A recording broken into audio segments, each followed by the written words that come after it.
when a humble bard. Welcome back to the official Legends of the Brave Bard YouTube channel.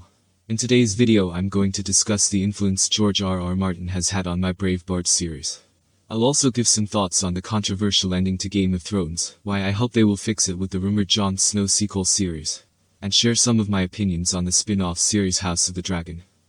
Before I get into the topic at hand, please like and share my videos if you enjoy my content. Also, I'd like to remind you that you can purchase my books on Amazon. Just search for Legends of the Brave Bard. I have a Teepublic store where you can buy shirts, stickers, hoodies and other merch. Check it out at teepublic.com/thebravebard. Okay, shameless plug out of the way. Time to rock and roll. George R.R. Martin's flagship book series, A Song of Ice and Fire, is a worldwide phenomenon that has spawned a passionate and devoted fanbase.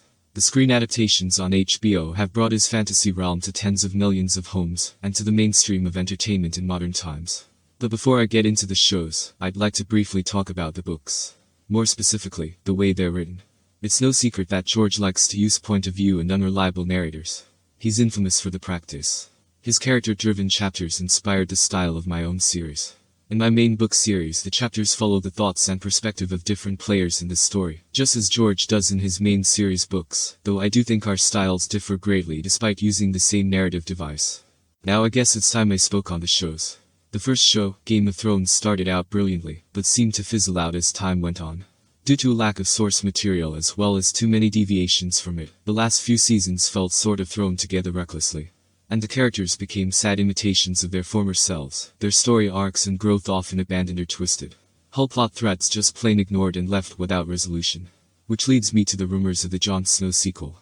It is my hope that they use it as a vehicle to repair not only the title character, but also much of the forgotten or abandoned story. Especially that anticlimactic end to the threat of the White Walkers. Something tells me that Jon, his sword Longclaw and the Valyrian steel dagger, have more work to do. Which leads me back to House of the Dragon, which has given us more juicy lore on the dagger and the prophecy of the prince that was promised. I'm enjoying the show, despite the changes from the source book Fire and Blood. As of making this video, episode 7 has aired, and much of the setup for the Dance of the Dragons is underway. It's got some pacing issues, some bad wigs and costumes, and the scenes are often drab, dark, and colorless. But the heart of the tale is intact, and it is nice to revisit with stars again. Plus some of the acting performances have been superb. Especially from the younger cast members. I have a video review for the full first season in the works. Look for it to come out after the season ends. Thank you for tuning in. I'll leave you with a quote from The World of Ice and Fire. It is said with truth that every building is constructed stone by stone, and the same may be said of knowledge, extracted and compiled by many learned men, each of whom builds upon the works of those who preceded him. What one of them does not know is known to another, and little remains truly unknown if one seeks far enough.